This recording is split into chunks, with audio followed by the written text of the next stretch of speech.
हरे कृष्ण। और हमारे चैनल पर हर दिन नियम से वैशाख मास महात्म्य की कथाएं सुनाई जाएंगी। आज के अध्याय का शुभारंभ करते हैं। महर्षि वशिष्ठ जी के उपदेश से राजा कीर्तिमान का अपने राज्य में वैशाख मास के धर्म का पालन कराना और यमराज का ब्रह्मा जी से राजा के लिए शिकायत करने का। मिथिलापति ने पूछा, हे ब्राह्मण, जब वैशाख मास के धर्म अतिशय सुलभ पुण्य राशि प्रदान करने वाले भगवान विष्णु के लिए प्रीतिकारक चारों पुरुषार्थों की तत्काल सिद्धि करने वाले सनातन और वेदोक्त हैं, तब संसार में उनकी प्रसिद्धि कैसे नहीं हुई?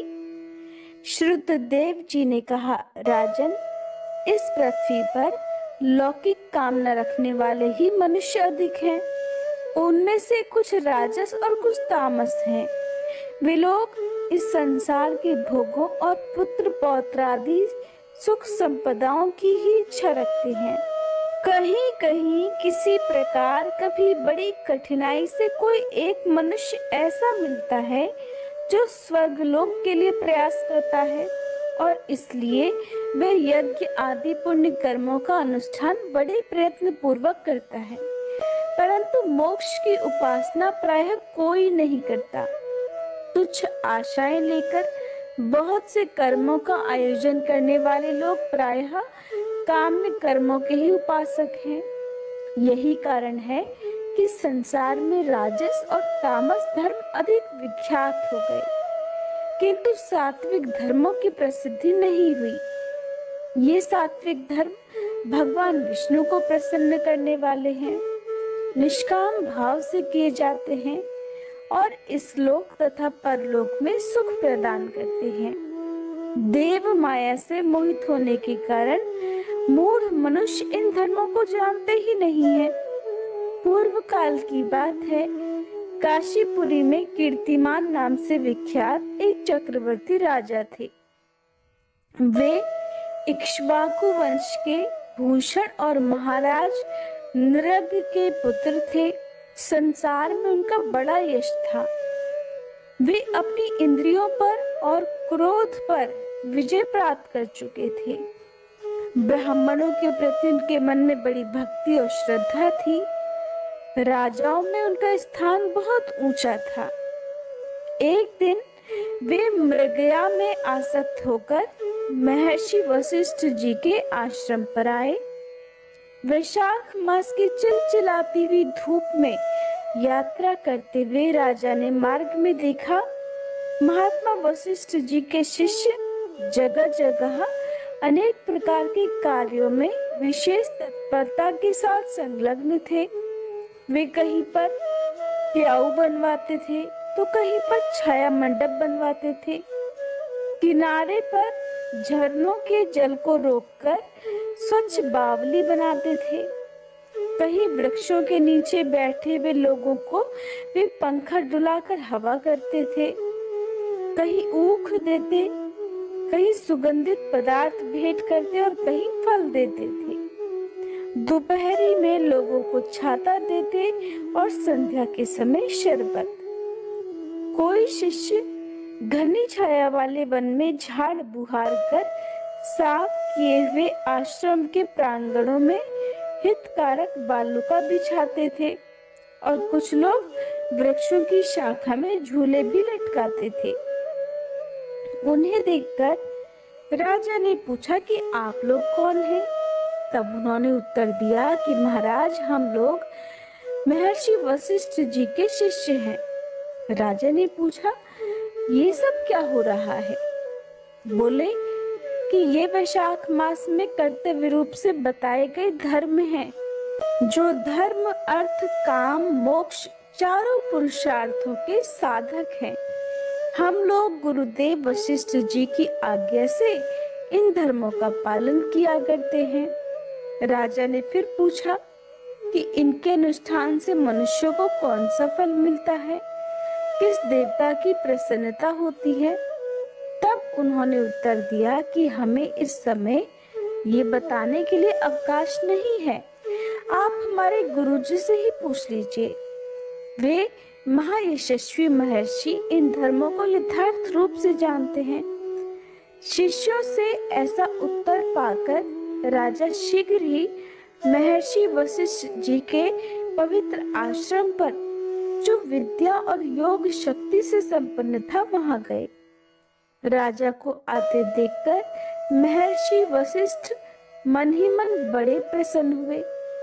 उन्होंने सेवकों सहित महात्मा राजा का विधि पूर्वक आतिथ्य सत्कार किया। जब वे आराम से बैठ गए, तब गुरु वशिष्ठ से प्रसन्नता पूर्वक राजा बोले कि भगवान, मैंने मार्ग में आपके शिष्यों द्वारा परम आश्चर्यमय शुभ कर्मों को होते देखा है, किंतु उनके संबंध में जब मैंने उनसे प्रश्न किया, तब उन्होंने कोई भी दूसरी बात न बताकर सीधे आपके पास जाने की आज्ञा दे दी। उनकी आज्ञा के अनुसार ही मैं इस समय आपके पास आया हूँ। मेरे मन में उन धर्मों को सुनने की बड़ी इच्छा है। हे मुनिवर, इसलिए आप मुझसे उनका वर्णन कीजिए।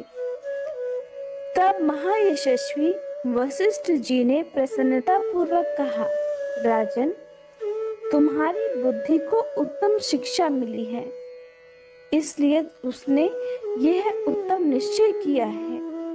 भगवान विष्णु की कथा के श्रवण और भगवत धर्मों के अनुष्ठान में जो तुम्हारी बुद्धि की आत्यंतिक प्रवृत्ति हुई है, ये तुम्हारे किसी पुण्य का ही फल है।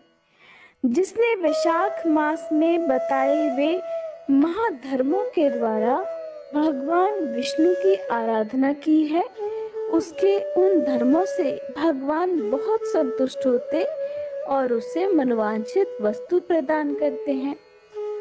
सभी जगत के स्वामी भगवान लक्ष्मीपति समस्त पाप राशि का नाश करने वाले हैं। वे सूक्ष्म धर्मों से प्रसन्न होते हैं, केवल परिश्रम और धन से नहीं। भगवान विष्णु भक्ति से पूजित होने पर अभीष्ट वस्तु प्रदान करते हैं, इसीलिए सदा भगवान विष्णु की भक्ति करनी चाहिए। जगदीश्वर श्री हरि जल से भी पूजा करने पर अशेष क्लेश का नाश कर देते हैं और शीघ्र प्रसन्न हो जाते हैं।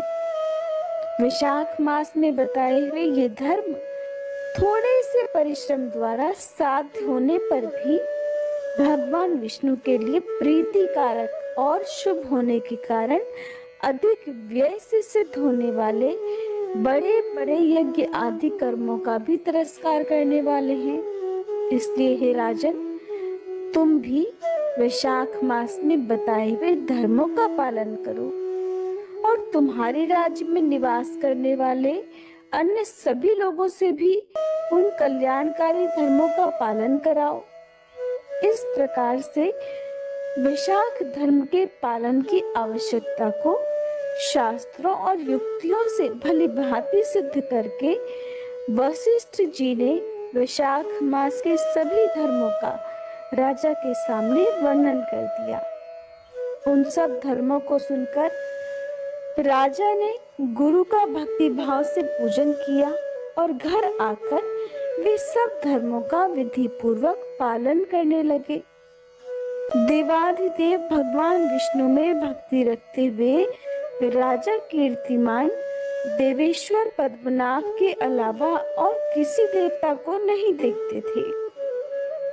उन्होंने हाथी की पीठ पर नगाड़ा रखकर सिपाहियों से अपने राज्य भर में डंके की चोट पर ये घोषणा करा दी कि मेरे राज्य में जो 8 वर्ष से अधिक की आयु वाला मनुष्य है, उसकी आयु जब तक 80 वर्ष की ना हो जाए, तब तक मेष राशि में सूर्य के स्थित होने पर अगर वह प्रातःकाल स्नान नहीं करेगा, तो मेरे द्वारा दंडनीय, वध्य तथा राज्य से निकाल देने योग्य समझा जाएगा। ये मेरा निश्चित आदेश है। पिता, पुत्र या फिर कोई भी बंधु बांधव जो कोई भी वैशाख धर्म का पालन नहीं करेगा, वह चोर की तरह दंड का पात्र समझा जाएगा। प्रातः काल शुभ जल में स्नान करके श्रेष्ठ ब्राह्मणों को दान करना चाहिए। तुम सब लोग अपनी शक्ति के अनुसार प्याऊ और दान आदि धर्मों का आचरण करो। राजा कीर्तिमान ने प्रत्येक गांव में धर्म का उपदेश करने वाले एक एक ब्राह्मण को बसा दिया। 5-5 गांवों पर एक एक ऐसे अधिकारी की नियुक्ति कर दी जो धर्म का त्याग करने वाले लोगों को दंड दे सके। उस अधिकारी की सेवा में भी 10-10 घुड़सवार रहते थे। इस प्रकार चक्रवर्ती राजा के शासन से चारों ओर सभी देशों में ये धर्म का पौधा प्रारंभ हुआ और आगे चलकर खूब बढ़े हुए वृक्ष के रूप में बदल गया। उस राजा के राज्य में जो लोग मर जाते थे वे भगवान विष्णु के धाम में जाते थे। वहां के मनुष्यों को विष्णु लोक की प्राप्ति निश्चित थी। एक बार भी वैशाख स्नान कर लेने से मनुष्य यमराज के पास नहीं जाता। अपने धर्मानुकूल कर्म में स्थित हुए सब लोगों के विष्णु लोक में चले जाने से यमपुरी के सब नरक खाली हो गए। वह एक भी पापी प्राणी नहीं रह गया। वैशाख मास के प्रभाव से यमपुरी के मार्ग की यात्रा ही बंद हो गई। सब मनुष्य दिव्य आकृति धारण करके भगवान के धाम में जाने लगे। देवताओं के जो लोक हैं वे सब भी शून्य हो गए। स्वर्ग और नरक दोनों के शून्य हो जाने पर एक दिन देवर्षि नारद ने धर्मराज जी के पास जाकर कहा, नारायण नारायण। धर्मराज जी, आपके इस नरक में अब पहले जैसा कोलाहल नहीं सुनाई पड़ता और पहले की तरह पाप कर्मों का लेखा जोखा भी नहीं लिखा जा रहा। चित्रगुप्त जी तो ऐसे मौन भाव से बैठे हुए हैं मानो कोई मुनि हो। महाराज, इसका कारण तो बताइए। महात्मा नारद के ऐसा कहने पर राजा यम ने कुछ दीनता के स्वर में कहा, हे देवर्षि, इस समय पृथ्वी पर जो ये राजा राज्य करता है यह पुराण पुरुषोत्तम भगवान विष्णु का बड़ा भक्त है। उसके भय से कोई भी मनुष्य कभी वैशाख मास का उल्लंघन ही नहीं करता। उस पुण्य कर्म के प्रभाव से सभी भगवान विष्णु के परम धाम में चले जा रहे हैं। मुनि श्रेष्ठ, उस राजा ने इस समय मेरे लोक का मार्ग लुप्त सा कर रखा है। स्वर्ग और नरक दोनों को शून्य बना दिया है।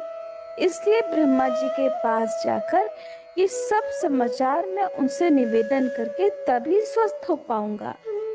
ऐसा निश्चय करके यमराज ब्रह्मा जी के लोक में गए और वहां बैठे हुए उन ब्रह्मा जी का दर्शन किया जिनका आश्रय ध्रुव है, जो इस जगत के बीज तथा सभी लोकों के पितामह हैं और समस्त लोकपाल, दिक्पाल तथा देवता गण जिनकी उपासना किया करते हैं। ब्रह्मा जी ने यमराज जी को देखा और यमराज जी ब्रह्मा जी के आगे पृथ्वी पर गिर पड़े। फिर यमराज ने कहा, हे कमलासन, काम में लगाया हुआ जो पुरुष स्वामी की आज्ञा का ठीक ठीक पालन नहीं करता और उसका धन लेकर केवल भोगा करता है, वह काठ का कीड़ा होता है। जो बुद्धिमान मनुष्य लालच में आकर स्वामी के धन का उपभोग करता है, वह 300 कल्पों तक तिर्यक योनि रूप नरक में जाता है। जो कार्य में नियुक्त हुआ पुरुष कार्य करने में समर्थ होकर भी अपने ही घर में बैठा रहता है, वह बिलाव होता है। देव, मैं तो आपकी आज्ञा से धर्म पूर्वक प्रजा का शासन करता आ रहा हूँ।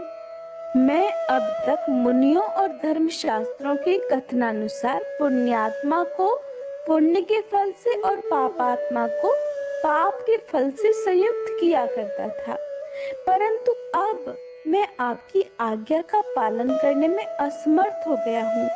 राजा कीर्तिमान के राज्य में सभी लोग वैशाख मास में किए जाने वाले पुण्य कर्मों का अनुष्ठान करके पितरों और पितामहों के साथ वैकुंठ धाम में चले जाते हैं। उनके मरे हुए पितर और मातामह आदि भी विष्णु लोक में चले जाते हैं। इतना ही नहीं, पत्नी के पिता, ससुर आदि भी मेरे लेख को मिटाकर विष्णु लोक में चले जाते हैं। हे देव, बड़े बड़े यज्ञों द्वारा भी मनुष्य वैसी गति नहीं पाता है जैसी वैशाख मास में मिल रही है। सभी तीर्थों से, दान आदि से, तपस्याओं से, व्रतों से या फिर संपूर्ण धर्मों से युक्त मनुष्य भी उस गति को नहीं पाता जो वैशाख धर्म में तत्पर हुए मनुष्य को प्राप्त हो रही है। वैशाख में प्रातः काल स्नान करके देव पूजन, वैशाख मास महात्म्य की कथा का श्रवण तथा भगवान विष्णु को प्रिय लगने वाले तदनुकूल धर्मों का पालन करने वाला मनुष्य एकमात्र विष्णु लोक का स्वामी होता है। और जगतपति भगवान विष्णु के लोक की तो मेरी समझ में कोई सीमा ही नहीं है, क्योंकि सब ओर से कोटि कोटि प्राणियों का समुदाय वहां पहुंच रहा है, तो भी वह बढ़ता ही नहीं। इस संसार में पवित्र और अपवित्र सभी लोग राजा की आज्ञा से वैशाख मास के धर्म का पालन करके विष्णु लोक को जा रहे हैं। हे लोकनाथ, उसकी प्रेरणा से संस्कारहीन मनुष्य भी वैशाख स्नान मात्र से ही वैकुंठ धाम में चले जाते हैं। वो केवल भगवान विष्णु के चरणों की शरण लेने वाला है। जान पड़ता है कि वह समस्त संसार को ही विष्णु लोक में पहुंचा देगा। जो पुत्र धर्म, अर्थ, काम और मोक्ष के प्रतिकूल चलता हो, वह पृथ्वी पर माता के पेट से पैदा हुआ रोग है। वह अधम पुरुष अपनी माता का घात करने वाला कहा जाता है। किंतु राजा कीर्तिमान की माता और उसकी पत्नी का पुण्य संसार में विख्यात है। उसकी माता एकमात्र वीर जननी है और वह राजा निश्चय ही संसार में बहुत बड़ा वीर है। जिस प्रकार राजा कीर्तिमान मेरी लिपि को मिटाने में उद्यत हुआ है, ऐसा उद्योग पुराणों में और किसी का भी नहीं सुना गया है। भगवान विष्णु की भक्ति में तत्पर हुए राजा कीर्तिमान के सिवा दूसरे ऐसे किसी को भी मैं नहीं जानता जो डंका बजाकर घोषणा करते हुए लोगों को ऐसी प्रेरणा देता हो